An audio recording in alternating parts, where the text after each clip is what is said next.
မှာအရန်နာမည်ကြီးနေတဲ့ဘန်ကောက်ပန်တက်တောင်လန်းတွေကလာလာကော်နာဆိုင်ရအခုဆိုရန်ကုန်ရောက်လာပြီဘန်တက်တောင်လန်းဆိုတာထိုင်းနိုင်ငံရဲ့အကောင်းဆုံး street food ကိုတနေရာလေးရနိုင်တဲ့ street food လမ်းကြီးပေါ့နော်အဲ့လမ်းထဲမှာလာလာကော်နာကလည်းလက်တလုံး hit ဖြစ်နေတဲ့ဆိုင်အခုဆိုရင်ဒီလာလာကော်နာရဲ့ထိမိနေတဲ့ taste ကိုထိုင်းမှာလည်းမကပဲနဲ့ရန်ကုန်မှာလည်းဈေးတနဲ့စားလို့ရနေပြီဆိုတာကို share လာလုပ်ပေးရဈေးနှုန်းကလည်း1000ကျော်2000ကျော်လေးတွေကိုမှ30% discount ကိုလည်းဒီ3လပိုင်းလကုန်ကြည့်ပေးထားသေးရအဲ့တော့12000တန်ပွဲဆို8000ကျော်နဲ့စားလို့ရတယ်ဒီလာလာကော်နာ menu မှာကျတော့ Chinese food တွေ Thai food တွေအစုံရှိပေမဲ့ရှင်ကတော့သူတို့စီက best seller ဖြစ်တဲ့ဒီမာလာစီချွန်နဲ့ပတ်သက်တဲ့ဟင်းပွဲလေး try ခဲ့ TikTok မှာရော Thai မှာရောအရန်ကိုနာမည်ကြီးနေတဲ့ menu တွေပေါ့အဲ့ထက်မှာ potato noodle လေးကိုမာလာစီချွန်အရေးလေးနဲ့ရှုံးခုစားနေတဲ့ menu လေးဆို favorite ဖြစ်ခဲ့ရဆုံးမာလာခောက်ဆက်အီချီလေးကိုမှအသားလုံးတွေပဲလိုက်တွေအသီးရွက်တွေနဲ့ချိမိနေတဲ့စီချွန်မာလာဟင်းရည်လေးနဲ့အရန်မှဒါလေးကတော့လုံးဝ highly recommend ပဲသူကလေခောက်ဆွဲသားကလည်းရွေးလို့ရသေးရဲ့အပြင်ကမှဟင်းရည်ကလည်းရွေးလို့ရသေးရှုံးခုစားနေတဲ့မာလာဆန်ပြားလေးဆိုအမိုကြော်တောင်ပါသေးရဲ့ထိုင်းမှာနာမည်ကြီးနေတဲ့လာလာကော်နာကမာလာစီချွန် taste တွေဘာလို့နာမည်ကြီးနေလဲဆိုတာတော့သိသွားပြီ taste ကိုလေရှုံးလို့လိုချင်တဲ့မာလာစီချွန် taste ကိုတိမိမိရောက်ရှိပေးနိုင်တယ်အထုံလဲရမ်းမများအောင်အရန်ဆက်နေရမျိုးလည်းမဟုတ်ပဲနဲ့ဒီတရုတ်စီချွန်မာလာအရသာကိုမြန်မာပါဇက်နဲ့ကိုက်အောင်ချက်ပေးနိုင်တယ်အရင်နဲ့မစားခြင်းတဲ့သူတွေအတွက်လည်းဒီမာလာခောက်ဆွဲညိုလေးနဲ့ရှေ့ရမာလာဆန်ပြားလေးကို recommend ပေးတယ်သူ portion ကလည်းမြင်တဲ့အတိုင်းပဲတယောက်ကိုဝဝ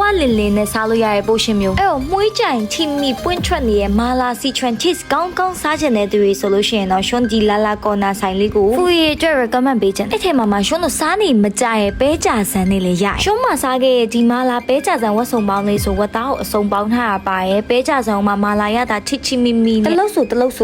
တော်စားကောင်းတယ်ဒီလိုတိုးပြားကြော်လေးတွေအောင်ပါလိုက်သေးရဲ့ဈေးနှုန်းလေးတွေကလည်း12000 19000 1000ကျော်လေးတွေကနေ2000ကျော်ကြီးစားရှိတယ်အဲ့ဒါကိုမှဒီလကုန်ကြီး30% short ဦးမှာဆိုတော့စားမယ်ဆိုဒီရက်ပိုင်းတော့စားထားနော်ချိုတဲဖို့ dessert တင်လဲရှိရဲ့ရှုံးဆိုရင် mousse တွေက passion လေးရဲ့ dream လေးရဲ့မှာစား passion ချင်းလေးစားလိုက်ရလို့လားမသိဤခဲ့သမျှအကုန်ပြေးပြီးသူ့ရဲ့ mousse ကလည်းချိုနေရမျိုးမရှိဘူးတလား dream ဆိုလို့ရှိရင်လဲစိမ့်လေးနဲ့ dream ဒီအဖက်လိုက်ပါဟိုကငကိုရဲ့ dream enjoyer ဆိုတော့အဲ့မှာမျက်နှာကိုသာကြည့်ရောဒီဆိုင်လေးမှာဘာပဲမှစား dessert ချိုင်းကြရဲ့မုတ်လက်ဆောင်လေးလက်ဆောင်တိုက်ရန်ကုန် ambience နဲ့လာလာကော်နာတွဲပြီးဖွင့်တာဖြစ်တဲ့လာလာကော်နာ menu ရောရန်ကုန် ambience က menu ရောတွဲပြီးတော့မှစားလို့ရရန်ကုန် ambience ဆိုတာကလည်းအရင်ကတည်းကအစားတောက်ကောင်းတဲ့ restaurant ကြီးတစ်ခုပဲမလားဒီဆိုင်ကအပြင်စင်ကြောင့်အရန်ဈေးကြီးမယ်လို့ထင်တာသွားစားကြည့်ရောလေဈေးနှုန်းကသူ့ဟာနဲ့သူ fair ဖြစ်တယ်အခုဆိုလာလာကော်နာ menu တွေနဲ့ပို့လို့တော့တန်သွားသေးရဲ့သူ့ရဲ့ decoration လေးကအရန် classic ဖြစ်ပြီးတော့ကြီးလိုက်တာနဲ့နိုင်ငံခြား restaurant တစ်ခုလားလို့ထင်သွားစေမှာအမှန်ပဲရှုံးဝင်နေကတင်တော့လေဘယ်နာဆိုင်လေးလဲလှလိုက်တာလင်းပေးပါအောင်ဆိုပြီးပြောထားတာလည်းအများကြီးရှိတယ်ဒီဆိုင်လေးကလေ3000ရှိပြီးနေရာကျဲအတွက် event တွေ birthday party တွေလုပ်ဖို့အတွက်အရန်အဆင်ပြေရနော်တက်ရက်ပြီးဝိုင်းလေးရခင်းနာအစားစနစ်ကိုကြားနေရော private room ဆိုလို့ရှိရင်လည်းတနားမှ